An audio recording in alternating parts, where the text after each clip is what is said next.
नमस्कार दोस्तों, स्वागत है आपका 69,000 शिक्षक भर्ती परीक्षा की अपडेट न्यूज में। तो 33 चयन सूची जारी होने का अंतिम दौर है। पूरी शिद्दत से ट्वीट और रिट्वीट कीजिए। आप सबने बहुत मेहनत किया है या अब अंतिम मुकाम तक पहुंचने के लिए आज ट्विटर पर अपनी सूची का नाम होना चाहिए।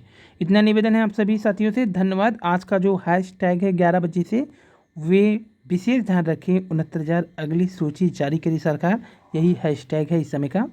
तो इस हैशटैग का जरूर ध्यान रखिएगा।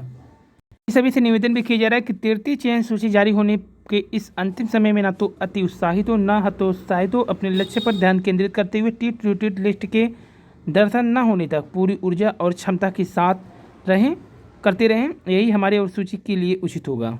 वहीं बात कर लेते हैं विकलांगों के 967 नहीं बल्कि 1087 पद खाली हैं, उस पर भी। तो यहाँ पर देखिए क्रमांक दिया गया है। इसके बाद यहाँ पर जो लिखा गया है दिव्यांगता श्रेणी, ये क्रमांक है, ये दिव्यांगता श्रेणी है। कुल रिक्त सीट 69,000 भर्ती के सापेक्ष है। विभाग द्वारा मानी गई रिक्तियों की कुल संख्या है 60-65% 5 दिव्यांग अभ्यर्थियों की संख्या है। चयनित दिव्यांग अभ्यर्थी विभाग द्वारा मानी गई रिक्तियों की संख्या नियमानुसार रिक्तियों की कुल संख्या है। तो यहाँ पर देखिए जो बाधित है ये 690 कुल सीट हैं। 658 विभाग द्वारा मानी गई रिक्तियों की संख्या है। 60-65% पर 5 दिव्यांगों की जो कुल संख्या 397 है।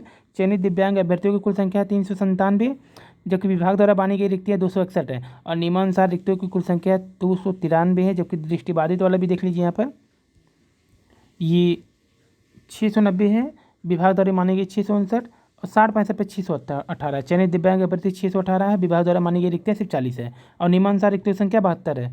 और चलन क्रिया का 690 है। फिर यहाँ विभाग द्वारा मानी गई रिक्तियाँ 658 है। वहीं 60-65 पे पास दिव्यांग अभ्यर्थियों की संख्या 2069 है। जबकि चयनित दिव्यांग अभ्यर्थी की संख्या 658 है। वही विभाग द्वारा मानी गई रिक्तियों की संख्या 0 दिखाई जा रही है। जबकि नियमानुसार रिक्तियों की संख्या 32 है। और बौद्धिक दिव्यांगता, तो ये कुल रिक्तियों की संख्या देख लीजिए कितनी है। कुल रिक्तियों की संख्या यहाँ पर दिखाया गया है 2760, और विभाग द्वारा मानी गई 2632। जबकि चयनित दिव्यांग अभ्यर्थी हैं 1673, और विभाग द्वारा मानी गई रिक्तियों की संख्या 956। जबकि इनके अनुसार जो दर्शाया जा रहा है वो 1087 है। तो यहाँ सीटों की संख्या जो है 959 विभाग द्वारा मानी गई रिक्तियों की संख्या के अनुसार बताया जा रहा है। जबकि नियमानुसार इनके अनुसार 1087 बताई जा रही है। और फिर जो विवाद है गाजीपुर में, जैसे ही बताया जा रहा है कि 937 प्लस 816 बराबर 1753 की नियुक्ति हुई है। फिर रिक्त सीटें 91 कैसे हैं, तो आपको बता दें यहाँ पर संशोधन वाला मैटर में भी कुछ सीटें हैं। इस वजह से डाटा में थोड़ा हेरफेर है। वो जो सीटें खाली हैं अब निरस्तीकरण के पश्चात वो वाली सीटें ऐड होंगी, तो ये डाटा कंप्लीट हो जाएगा। इसलिए यहाँ पर कोई भी डाटा में गड़बड़ी नहीं है। तो ये गाजीपुर का भी डाटा सही है। जो बताया जा रहा है कि यहाँ पर सीटों की संख्या कम है, ऐसा कुछ नहीं हो। वो निरस्तीकरण मामला में है, वो सीट जोड़ करके पेंडिंग सीट को कंप्लीट किया जाएगा। और बात कर लेते हैं एमआरसी पर लिखे गए पत्र। अपना दल की जो अध्यक्ष हैं अनुप्रिया पटेल जी की मुख्यमंत्री योगी आदित्यनाथ जी को जो लेटर लिखा गया है, तो लोग परेशान है क्या इसका थर्ड काउंसलिंग पर कोई प्रभाव पड़ेगा। तो कोई भी प्रभाव भी नहीं पड़ेगा, क्योंकि अभी ये मैटर फाइनल नहीं हुआ है। जब तक फाइनल होगा उससे पहले थर्ड काउंसलिंग हो जाएगी। और अगर कुछ एमआरसी का कोई प्रॉब्लम होता है तो अभी भी आपके पास गवर्नमेंट के पास जो है 22,000 सीटें हैं। जो भी होगा 22,000 सीटों से हो जाएगा। फिलहाल आंसर की प्रक्रिया तो ख़त्म ही हो चुका है। अब ये एमआरसी का जो प्रकरण है, इस पर अगर कुछ होना भी होगा तो कोई भी मतलब कोर्ट से निर्णय, क्योंकि अभी तो पिछड़ा वर्ग आयोग से ही निर्णय हुआ है। तो ये अभी 22,000 सीट है, इससे हो जाएगा। फिलहाल थर्ड काउंसलिंग में एमआरसी का दूर दूर तक कोई नाता नहीं है। लीगल टीम लखनऊ की ओर से स्पष्ट निर्देश।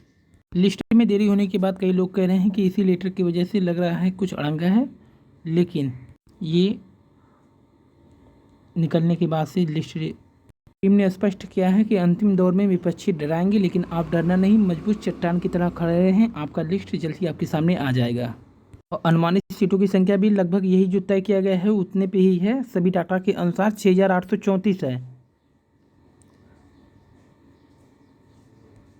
वहीं आज की न्यूज अपडेट, मंत्री जी ने सौंपे 10 ऑक्सीजन कंसंट्रेटर। बेसिक शिक्षा राज्य मंत्री डॉक्टर सतीश चंद्र द्विवेदी ने कहा नहीं होने देंगे सुविधाओं की कमी। सीएमओ को ऑक्सीजन कंसंट्रेटर सौंपते डॉक्टर सतीश द्विवेदी जी ने कहा जनता को बचाने का हर संभव प्रयास जारी है। 19 तारीख को मीटिंग छोड़ करके अचानक अपने गृह क्षेत्र विधानसभा क्षेत्र इटवा पहुंचे थे। वहां पर उन्होंने इन ऑक्सीजन और व्यवस्था में पूरी तत्परता के साथ अधिकारियों से व्यवस्था करने के लिए कहा। और लगातार फर्जी शिक्षकों के बीच हड़कंप मचा हुआ है। कार्रवाई, 88 फर्जी शिक्षक बर्खास्त, 73 पर मुकदमा दर्ज। शिक्षा विभाग ने पिछले 2 साल में कार्यरत फर्जी शिक्षकों पर कसा है शिकंजा।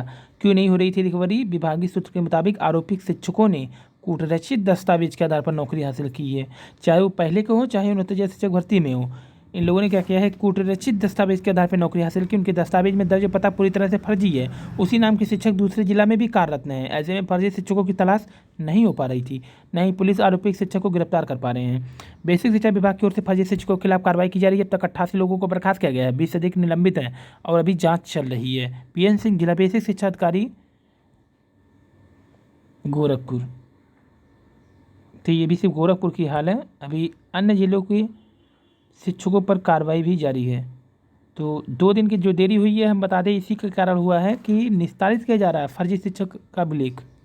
और राहत 510 नवनियुक्त परिषदीय शिक्षकों से हटा कोरोना का ग्रहण। उन्नत शिक्षकों की भर्ती के नवनियुक्त शिक्षकों को मिल सकेगा वेतन। कोविड संक्रमण की वजह से दस्तावेज के सत्यापन में हो रही थी लेट लतीफ़ी।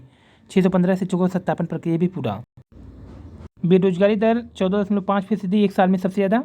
CMI का दावा, अप्रैल से अब तक लाखों नौकरियां खत्म। 55% परिवारों की आय भी घटी। पहली बार हाई स्कूल में कोई नहीं होगा फेल। और अंटार्कटिका में टूटा दुनिया का सबसे बड़ा हिमखंड। ब्लैक फंगस भी अब महामारी घोषित। 43 साल बाद आज रिटायर होगा देश का पहला विध्वंस पोत INS राजपूत। तो INS राजपूत आज रिटायर हो जाए। कोविड-19 के टीके ने पैदा किए विश्व में 9 नए अरबपति। संपत्ति में हुई है भारी वृद्धि। और चुनाव में संक्रमित कर्मी की बाद में भी मौत हुई तो परिजन को मुआवजा और नौकरी। मुख्यमंत्री ने राज्य निर्वाचन आयोग से समन्वय करके नियम में संशोधन करने का दिया निर्देश। बदलाव हुआ तो परिजन को 30 लाख रुपए का मुआवजा, सरकारी नौकरी। तो चुनाव ड्यूटी के दौरान कोविड संक्रमण के चलते बाद में हुई जान गंवाने वाले कर्मचारियों के परिजन को मुआवजा, नौकरी दिलाने की योगी सरकार ने नियम में बदलाव किया है। कल से ही बवाल था, विपक्षी एक तरफ हुए थे, बाद में मंत्री जी भी बयान आने के बाद और बवाल बढ़ा। इसके बाद मुख्यमंत्री ने खुद अपने देख रेख में इस नियम को बदलने का आदेश जारी कर दिया है और चुनाव आयोग से बातचीत चल रही है। जल्द ही जो बाद में जिनका निधन हुआ है उनको भी 30 लाख रुपए और नौकरी देने का ऐलान कर दिया है गवर्नमेंट ने। वहीं कॉन्वेंट स्कूल की मनमानी पर भी लगा रोक, अब लौटानी होगी बड़ी फीस। 50% से ज़्यादा स्कूलों ने नहीं कराई है गृह परीक्षा, तो कैसे अपलोड करेंगे अंक। और PIT छात्रों को स्टाइपेंड, फेलोशिप राशि देने की तैयारी। वैक्सीन नीति में भी बदलाव से कैंपस खोल सकेगा। और जस्टिस संजय यादव, मुख्य न्यायाधीश हाई कोर्ट इलाहाबाद। मंत्री जी का लगातार शिक्षा मंत्रालय से और SCRT अधिकारियों से बातचीत जारी है। कोविड व्यवस्था में भी लगे हैं और SCRT पर भी नज़र बनाए रखे हुए हैं। थर्ड काउंसलिंग को लेकर की लिस्ट की क्या प्रोसेसिंग है वो पूरी तरह से उस पर अपनी नज़र बनाए हुए हैं। अब गवर्नमेंट ड्यूटी के बाद जो घर गए उसके बाद जो बीमार उन लोगों को भी इस स्कीम में शामिल किया है। 30 लाख और नौकरी देने की है।